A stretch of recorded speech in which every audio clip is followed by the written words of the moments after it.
Well, hey there, and it's time for Math at Home again with Mr. Harrison. I'm Mr. Harrison, and today we are doing long division. We've been doing this in class, and this is to help you remember the steps on how to do long division. So we'll start with some relatively simple problems. One from your homework tonight was 92 divided by 5. Okay, so I wrote our little mnemonic device here: Dad, Mom, Sister, Brother, Rover, which is divide, multiply, subtract, bring down, repeat, or remainder. Okay? So Dad divides. So the first question we have to ask is, how many 5s can I fit into a 9? So whatever I multiply 5 by, it's going to have to be a number 9 or less, or else it won't fit in there. So if I try to put 2 5s in there, that's going to be 10, and that's too much. So I can only fit 1 5. So above the 9, I'm going to put a 1. Dad just divided. Mom likes to multiply. She likes to multiply the divisor times the very latest, newest addition of the quotient. This is the quotient up here, the answer to our problem. So she likes to do the newest addition. So the new addition to the quotient is the 1. So 5 times 1 equals 5. And we write that right below the 9. Now, Sister comes in, and she likes to subtract. So we're going to turn this 9 and 5 into a subtraction algorithm. And 9 minus 5 equals 4. Okay, now Brother comes in, and he likes to bring down. So we look at what have we not dealt with. Well, we've dealt with the 9, but we haven't dealt with the 2, so we're going to have to bring that 2 down. So if you like to make an arrow, that's perfectly fine. Put the 2 down here, and what we end up with is 42. And then Rover comes in wagging his tail, and he likes to repeat. He likes to do it all again.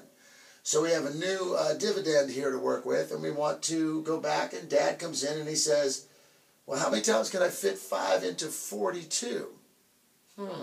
It's a much bigger number, isn't it? 5 into 42. Well, we know our multiplication tables, and if we don't, it's 5s. We can count them on our hand. 5, 10, 15, 20, 25, 30, 35, 40. That's 8. 45 is 9. 45 is too big. I can't fit it in there, so 8 must be it. So I'm going to put an 8 above the 2 because this is the digit that we're dealing with now in this dividend. So that was Dad. Mom comes in and multiplies. She likes to multiply the divisor times the new part of the quotient, which is in this case is 8. 5 times 8 is 40, because I know my multiplication tables. So you have 40 here. You draw it down here. Then Sister likes to subtract. So you subtract 42 minus 40 and you get 2. And Brother likes to bring down, but there's nobody else to bring down, is there? So Brother doesn't count, and Rover comes in, and he likes to repeat, but there's nothing else to do. So this becomes our remainder. We know the remainder is okay because it is less than 5. If this remainder down here was 5 or greater, we could have put another 5 in there. But since it's less than 5, we know we got it right. So our remainder is 2, and we just write a little R2. Now, when we want to check this to see if we did it right, we have to multiply the quotient by the divisor. Okay? So we set up our little algorithm to do that. 18 times 5, right? 5 times 8 is 40. Bring the 4 up here. 5 times 1 is 5. Plus 4 more is 9. So my answer is 90. Uh-oh. That's problematic because I was looking for 92. My remainder. I forgot to add my remainder to the 90. So if I add the remainder, I get 92. So if I do it multiplication-wise, I get 92. If I do it division-wise, I get 18. The 92s match. I know I did the problem correctly. Let's do another one real quick. Let's do a 3-digit number this time. Using the same formula, we'll just have more steps. I think Rover is going to have to repeat more, and Brother is going to have to bring down more for this one. And I'm just making this up. You can do this. You can make up any number you want and divide it by any number. Sometimes it comes out without a remainder. Sometimes it has a remainder. I'm really not going to know because I'm just going to make something up. So I say 678 divided by 4. Okay?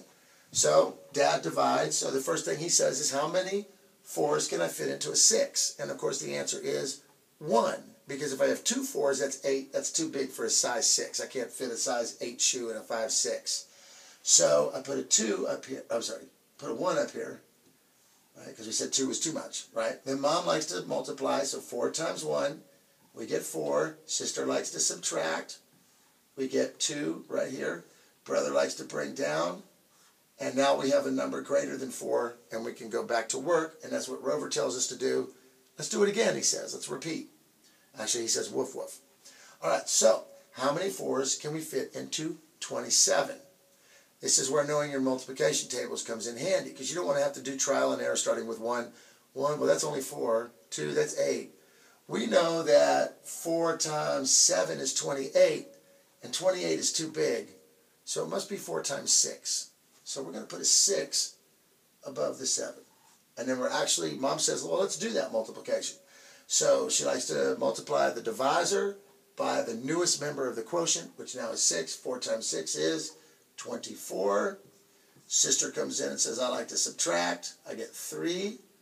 Okay, and then brother comes in and says, I like to bring down. So you can use an arrow if it helps you. You bring that 8 down, and we have 38. And Rover says, let's repeat. Let's do it again. So Dad comes back in. Now he's saying, how many 4s can I fit into a 38? So again, knowing your multiplication tables. Well, 38 is pretty close to 40, and 4 times 10 is 40, so that's too many. So I'm thinking 4 times 9 might just be the ticket. So we're going to try a 9, and we're going to put it above the 8. It's very important to keep all of our place values straightened out. So we're going to put the 9 up here. And we know our multiplication table, so 9 times 4 equals 36, right? So sister likes to come in and subtract. We subtract and we get a 2. This number is less than 4, so we know we did it right. Now, brother wants to bring down, but there's nothing left to bring down. We've dealt with the 6, we've dealt with the 7, we've dealt with the 8, there's nothing left. So Rover comes in and he likes to repeat, but there's nothing to repeat, so he is in charge of the remainder. So Rover stands for remainder, and we have a remainder of 2.